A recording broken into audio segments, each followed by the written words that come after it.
모두를 위한 모두를 향한 모두의 궁금증 훅 인터뷰. 지방선거 40일이 지났습니다. 더불어민주당은 전당대회를 준비하고 있습니다. 그런데요, 민주당이 국민의 사랑을 되찾아올 수 있을까요? 네. 세 번의 패배였죠. 그 패배 동안 반성자성하고 쇄신의 길로 잘 가고 있을까요? 네, 한번 알아보겠습니다. 민주연구원장 노웅래 더불어민주당 의원 모셨습니다. 안녕하세요. 예, 노웅래 의원입니다. 안녕하세요. 네, 의원님 잘 계시죠? 예, 덕분에 저는 잘 있지만 당이 아직 잘 안 있어서 네. 당이 잘 있도록 저희들이 하는 게 과제입니다. 민주당은 잘 가고 있습니다. 생각하는 길을요? 예, 잘 못 가고 이게 박지원 비대위원장이 저렇게 계속 네. 당에 대해서 지금 비판하고 있는 거 아니에요? 민주당이 예. 언제부턴가 좀 국민의 관심을 조금 잃은 것 같아요. 물론 지금 대통령과 국민의힘이 여당이기 때문에 마이크가 그쪽으로 가 있는 거는 알겠지만 민주당이 이 주도권을 가져오지는 못하는 것 같아요. 주도권을 뺏겼으니까요. 네. 일단은 그래서 저희들 같은 경우에는 더군다나 대선보다 또 지선은 더 뺏긴 거고요. 예. 그러니까 우리가 대선에서 0.73% 졌는데 네. 지선에서는 11%를 진 거잖아요. 예. 그러니까 잘 싸워서 아깝게 진 게 아니고 네. 이번에는 완전히 잘못 싸워서 패배한 거죠. 네. 지방선거는요. 네, 그러니까 그렇죠. 더 나빠진 거죠. 그렇죠. 자, 민주당이 계속해서 최근 3연패입니다. 예. 정당 지지율도 계속 하락해가지고 국민의힘한테 뒤처지기도 했습니다. 물론 따라잡은 것도 있지만 거의 뒤처졌다고 보는 것 봐야 되고요. 자, 민주당의 싱크탱크 민주연구원장이 민주당에 대해서 굉장히 잘 분석하고 있을 텐데, 자, 지금 이렇게 지고 있는 이유가 뭡니까? 왜 민심을 잃고 있는 이유가 뭡니까? 그러게 민심을 잃고 있는 거에 여러 가지 요인이 있지만 네. 제일 저희들이 이제 국민인식 조사를 해서 네. FGI 조사도 하고 네. 한 결과로 보면 민심과 당심의 괴리 네. 이 부분을 해결하지 않으면 네. 이 부분을 좁히지 않으면 일치시키지 않으면 결국에는 2년 뒤 총선 그리고 5년 뒤 대선도 희망 없다, 미래 없다 이렇게 보는 거고요. 네. 그런 면에서는 하여튼 저희들이 민심과 당심을 줄일 수 있는 노력을 여러 방면으로 해야 된다고 봅니다. 왜 민심과 당심이 이렇게 괴리가 생겼습니까? 왜 그리고 일부 이 당심에서도 가장 강력한 발언을 하는 그 당심을 쫓아가는 겁니까? 일단은 저희들이 이제 민심과 당심에 괴리됐다는 예를 든다고 그런다면 네. 우리가 검수완박이라고 그래서 이제 검수완박이 그 나쁜 프레임을 만들었는데 사실 검찰 정상화법이거든요. 네. 근데 검찰에 무슨 박탈한다고 그러니까 그냥 누가 모르는 사람이 보면 굉장히 그렇죠. 나쁜 짓 하는 것 같이 보이는 박탈이 아니죠. 네. 검사를 바로잡고 자리매김하는 건데 네. 그래서 하여튼 프레임도 그렇게 됐고 검찰 정상화법에 대해서는 국민들은 그 취지나 그 법의 내용에 대해서는 100번 공감하는데 그 절차를 단독 처리하는 거는 우리는 옳지 않다. 네. 이렇게 보는 사람이 65%가 되는 거죠. 그런데 반대로 우리 당 지지자들은 반대로 단독 처리라도 이 법은 처리해야 된다는 게 65% 지지입니다. 네. 그러니까 당신과 민심이 정반대로 된 아주 비근한 사례거든요. 네. 근데 저희들이 이제 그 상태에서 좀 밀어붙인 거죠. 예. 근데 밀어붙이다 보니까 중도층의 이탈이 생겼고 예. 이제 그런 부분이 결국에는 선거라는 게 진보 보수 차이가 간발의 차이, 종이 한 장 차이가 있는 것처럼 결국에는 대선도 지고 지선은 더 많이 지는 이제 그런 결과를 가져왔다고 할 수 있겠죠. 민주당이 좀 강성 지지층에 포위됐다 이런 비판도 계속됩니다. 어떻게 보십니까? 일단은 그렇게 될 수밖에 없는 게 우리가 이제 민심과 당심이 일치가 안 되고 예. 우리가 이제 결국 선거를 진다는 거는 선거를 지면 남는 거는 중도층은 빠져나간 거고 예.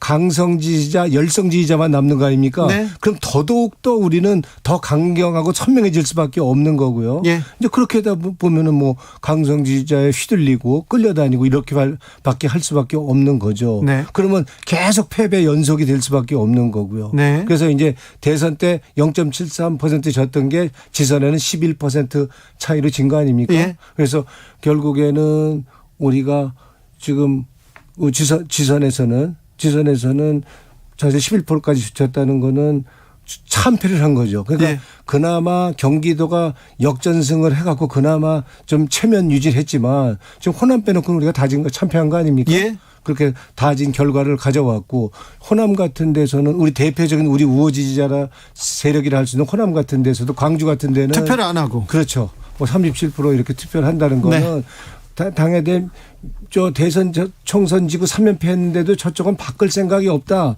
개혁에 대한 저쪽은 의지가 없다라고 하니까 사실상은 투표할 생각이 별로 없었던 거고요. 그러니까 우리 당이 안 바뀌는 거에 대한 경고를 확실하게 광주 지지율, 광주 투표율은 보여줬다. 이렇게 할 수 있을 것 같습니다. 이재명 의원을 중심으로 한 강력 지지층들 있지 않습니까? 개딸 이름도 나오고 그런데 이 부분들 팬덤 정치라고도 이렇게 얘기하는데 이 부분은 민주연구원은 어떻게 봅니까? 그러게 팬덤 정치가 그 나쁘다고 할 수는 없는 거 아닙니까? 열성 지지자가 있어야지 당이 또 힘을 받고도 갈 수 있는 건데 그래서 뭐 실제로 우리 당에는 활력이 되는 부분도 있는 거죠. 근데 이제 그게 이제 도를 지나치면 이제 활력이 안 되고 그게 이제 부작용이 될 수 있는 거죠. 실제로 우리 김대중 대통령 때 연청이라는 조직 있잖아요. 그리고 또 노무현 대통령 때의 노사모 이런 건 건강한 열성 지지자죠. 그러니까 적어도 상대방 그리고 이제 남에 대해서 상대 이제 저 카운터파트 그 후보에 대해서 그렇게 비난하거나 중상모략하지 않고 인정했죠. 그러니까 남의 발언도 인정을 했죠. 그러니까 상대의 발언도. 그러니까 지금 같은 경우는 상대 발언을 인정 안 하죠. 남을 인정 안 하기 때문에 지금 결국에는 문자폭탄이라는 게 결국에는 뭡니까? 그러니까 상대 발언을 인정 안 하는 거거든요. 그러면 사실상 상대를 인정 안 한다 그러면 그거는 민주주의의 그건 적이죠. 그 민주주의에 대한 의사소통이나 의사결정을 안 하겠다는 거고 그렇게 하다 보면은 결국에는 사람들이 입을 재갈을 물리죠. 그러니까 정상적인 의사소통도 안 될 거고 의사결정도 못 하게 될 수밖에 없죠. 이게 민주당 내에서 불거진다는 게 또 문제입니다. 그래서 저희는 이제 이번에 10가지 이제 민주연구원에서 국민인식조사를 하고 FGI나 여러 가지 개인 면담을 해서 당내외 사람들 의견도 듣고 낙선자의 간담회까지 하면서 느낀 거는 팬덤 정치 그러니까 나쁜 점 부작용은 그러니까 만약에 문자폭탄 같은 거는 악의적이고 조직적인 거라 그런다면 이거는 우리 열린 의사소통 구조를 온 오프라인을 만든다는 전제 하에서는 이것도 제재하는 방법을 강구할 필요가 있다라는 의견이 80% 이상 나옵니다. 아, 그래요? 박지원 전 비대위원장은 청년 여성 대표 목으로 이렇게 모셔왔다고 볼 수도 있잖아요.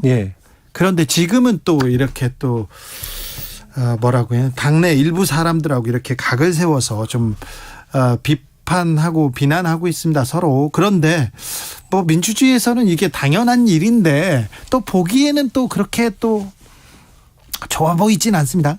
모양은 좀 나쁜데요. 결국에는 우리가 선거 앞두고 청년을 이렇게 받아들여서 우리가 비대위원까지 시켰다는 거는 다른 목소리를 내라는 거 아닙니까? 그리고 우리 당이 자체적으로 못하는 거를 옛날 김종인 대표가 했던 것처럼 역할을 하라는 거고 다른 목소리도 내고 다른 목소리가 개혁을 하는 당을 바꾸는 다른 목소리를 내라는 뜻으로 아마 받아들였을 텐데 실제적으로는 박지원 위원장이 우리 당에 들어와서 목소리를 일부 냈지만 당이 실제로 달라진 거는 별로 없었던 거죠. 그런데 이제 그런 과정에서 이제 박지원 이제 비대위원장이 이제 나가게 된 거고 이렇게 했는데 외곽에서 보기에는 저건 껌딱지로 쓴 거 아니냐. 그냥 일시적으로 그냥 사용하고 버린 거 아니냐. 이렇게 이제 하는 지적이 있는 거여서요. 저희 이번에 혁신 이제 안 중에서도 포함되어 있습니다. 이제 그 선거 때만 되면 청년 인재를 발굴하고 양성하자 이렇게 하지 말고 그냥 평소에 우리 민주당 인재원을 둬서 평소에 청년 인재를 발굴하고 양성하고 그리고 교육 연수할 수 있는 인재원을 둬서 이제는 2년 5년을 대비하자 하는 걸 안으로 냈고요. 실제적으로 청년 정치인들이 제대로 진입 문턱이 좀 적게 하려고 그러면 적어도 중대선거구제 그 대선 공약 아닙니까?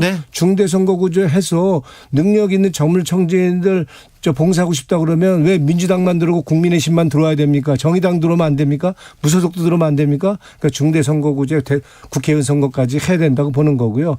연동형 비례대표제도 그것도 제대로 네. 이제 약속대로 해서 정치의 토대가 기본적인 인프라가 젊은 정치인들이 들어올 수 있는 진입장벽을 좀 줄이고 이제 그렇게 할 시대가 됐다.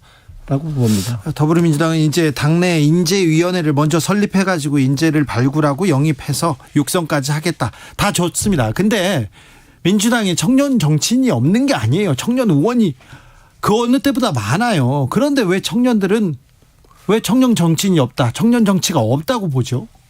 그런 면에서는 지금 세대 교체론 내세우고 있잖아요. 네. 그리고 97 그룹의 역할론 내세우는 거 이런 거에 대해서는 솔직히 전 한계가 있다고 봅니다. 예. 왜냐면은 만약에 97 그 그룹의 역할론을 내세우려고 그런다면 적어도 그동안 우리가 했던 것처럼 끼리끼리 친한 사람 가까운 사람끼리 하는 이러한 계파 정치 안 하겠다고 난 확실히 선언해야만이 세대 교체 역할을 할 수 있다라고 생각하는 거고요. 네. 또 그동안 편가름 해갖고 아는 사람끼리 하는 그런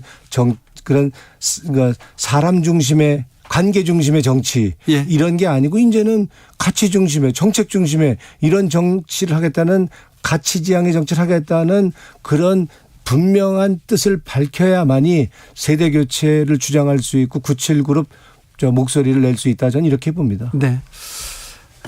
전대 룰이 확정됐습니다. 전대 룰을 가지고도 이렇게 오랫동안 삿바싸움 하는 것도 좋아 보이지 않습니다. 민주당 네. 뭐 하고 있는지 이렇게 지적하는 분들 많습니다. 그런데 결정을 했는데 또 바뀌었다가 또 확정되는 과정에서 이재명 의원을 위한 제도가 강화됐다 이런 지적이 있는데 여기는 어떻게 보시는지요? 그러게 전대룰을 이제 고친 게 이제 그 지도부 뽑을 때 그 예비 경선할 때 네. 국민 반영 비율을 이제 전준위에서는 30% 반영하겠다고 그랬는데 이거를 비대위에 올라가서 최종 결정할 때는 이거를 그냥 싹둑 잘라 먹었단 말이에요. 네. 그러면서 이제 사단이 난 거죠. 그래서 왜 지금은 그렇지 않아도 당신과 민심이 괴리가 있어서 이걸 맞춰야 된다라는 네. 목소리가 있는데 네. 그거를 민심을 중시하는 방향이 아니라 왜 그걸 잘라 먹느냐. 더군다나 비대위가 네. 안을 만드는 건 전준인데 네. 하는 그런 논란이 있었는데 그리고 그 배경에는 적어도 국민의힘은 예비 경선에서 국민 반영 비율이 50%거든요. 네. 그리고 본선에서 30%고요. 예. 그러니까 우리도 적어도 50%까지 변화하기는 어렵다. 우리 당이라는 게 기본적으로 지금 변화에 대해 거부감이 크고 수용하지 않는 그런 문화적인 성향이 있기 때문에 그러면 50% 국민의힘처럼 50%까지 국민의 반영 비율은 못하더라도 그래도 30% 정도는 반영하자 하고 해서 이제 전준위에서 30%를 만들었는데 뭐 하여튼 석연치 않은 이유로 해서 저 비대위에서 그거를 네. 잘라냈는데 결국에는 전준위안이 존중이 돼서 절충안으로 그게 통과가 됐습니다. 대선에서 졌습니다. 예. 민주당이 5년 만에 졌습니다. 예. 또 압도적으로 지지하고 지지율이 높았고 뭐 압도적으로 앞서 달리다가 졌습니다. 네. 네. 그리고 나서 지고 나서 대선에서 지고 나서 민주당의 모습은 더 좀 실망스럽다 그렇게 생각하는 사람 많습니다. 뭐 그렇게 보셨기 때문에 결국에는 많은 분들이 670만 명이 우리 지지자들이 지선에 투표를 안 한 거 아닙니까? 네. 그래서 결국에는 0.74% 졌던 게 11% 차이까지 났던 거고 네. 서울 같은 경우에는 전 동이 네. 우리가 시장 선거에 전패를 한 거 아닙니까? 네. 그러니까 이런 정도까지 간 거는 우리 당이 결국에는 어떻게 됐습니까? 선거라는 건 뭐 선거고 뭐고 간에 뭐가 잘못됐으면 책임을 지어야 되는 건데 우리는 책임을 지지 않고 지도부도 돌려막기로 그냥 했지 않습니까? 네. 거기서 책임져야 될 사람이 또 한 사람 남겨놓고 또 다 뭐 한 사람이 계속했고 이러면서 책임을 지지 않는 체제로 가다 보니까 이번 마찬가지로 지금 우리 선거가 네. 사실상 지선 대선 책임 있는 사람 정상적으로 개혁하려면 나오지 말아야 되는 거 아니에요? 그리고 개파로 커서 개파 정치 열심히 했던 사람들 앞장서서 그렇게 정치했던 사람들 당 이렇게 패배 가져온데 원인 중에 원인이니까 그런 네. 사람들 나오지 말아야 되는데 그런 사람 나오지 않으면 잘 개혁하는데 국민 바람대로 되지만 그런 사람들이 좀 현실적으로 나온다 그러면 네. 뭐 그럼 어떻게 했어요? 다 나와야죠. 뭐 누군 되고 누군 안 되고 하기보다 다 나와서 국민의 뜻이 온전히 반영되도록 당원의 뜻이 온전히 반영되도록 다 나와서 국민들이 옥석을 가려주고요. 네. 옥석 가렸는데 그 결과가 국민의 뜻대로 안 됐다, 당원의 뜻대로 안 됐다 그러면 그건 민주당의 한계고 민주당의 지금 현실이라 이렇게밖에 볼 수 없는 거겠죠. 그래요. 책임을 져야 되는데 책임을 안 지니까 네 그렇게 갔다. 다 나와서 이렇게 다시 희망을 걸어보자. 2032님 더불어민주당 희망을 걸었지만 소통 부재 이념에 빠져 국민 소리를 듣지 않은 게 실망했습니다. 위성정당 위장 탈당 좀 똑바로 좀 해주세요 이렇게 얘기하는데요. 자 윤석열 대통령 그리고 김건희 여사 국민의힘이 계속해서 지지율이 떨어져서 그렇지 민주당은 잘하는 게 뭔가 이렇게 물어보는 사람도 있습니다. 네. 민주당이 이제 분발하고 도약을 해야 될 시점인 건데 네. 지금 당의 윤석열 국민의힘 꼬라지를 보니까 지금 30%로 지금 지지율이 떨어진 거 아닙니까? 예. 본인이 대선 때 받았던 표보다 더 떨어졌습니다. 국정 지지도가. 네.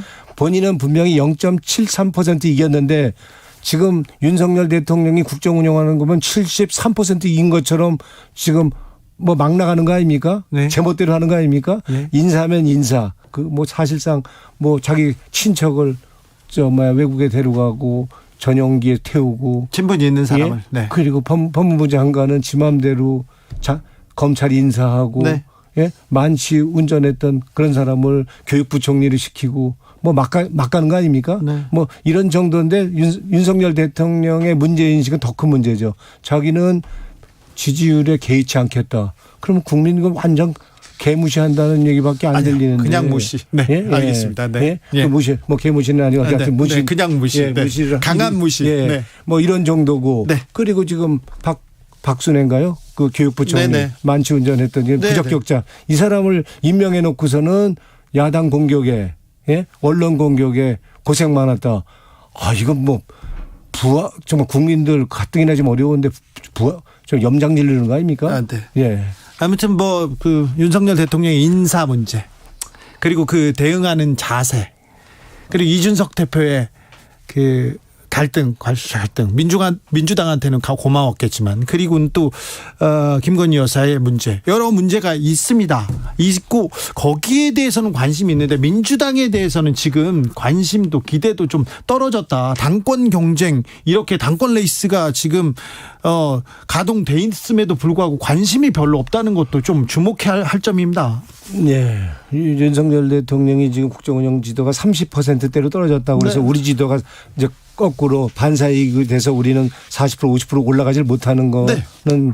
현실인 거 아닙니까? 예. 그러니까 우리가 잘할 수밖에 없는 거고요. 잘해야죠. 예. 그래서 잘하려면 또박또박 우리가 당이 변화로 가면 된다고 봅니다. 네. 공정하고 투명하게 공천은 지금 다 불안해 갖고 저렇게 막 10대 명씩 나오려고 그러는 거 아닙니까? 그리고 누구는 안 된다 그러는 거 아닙니까? 네. 공천 시스템으로 바꿔야 됩니다. 시스템 공천 해야 되고요. 당 운영은 공정하고 투명하게 운영해서 예.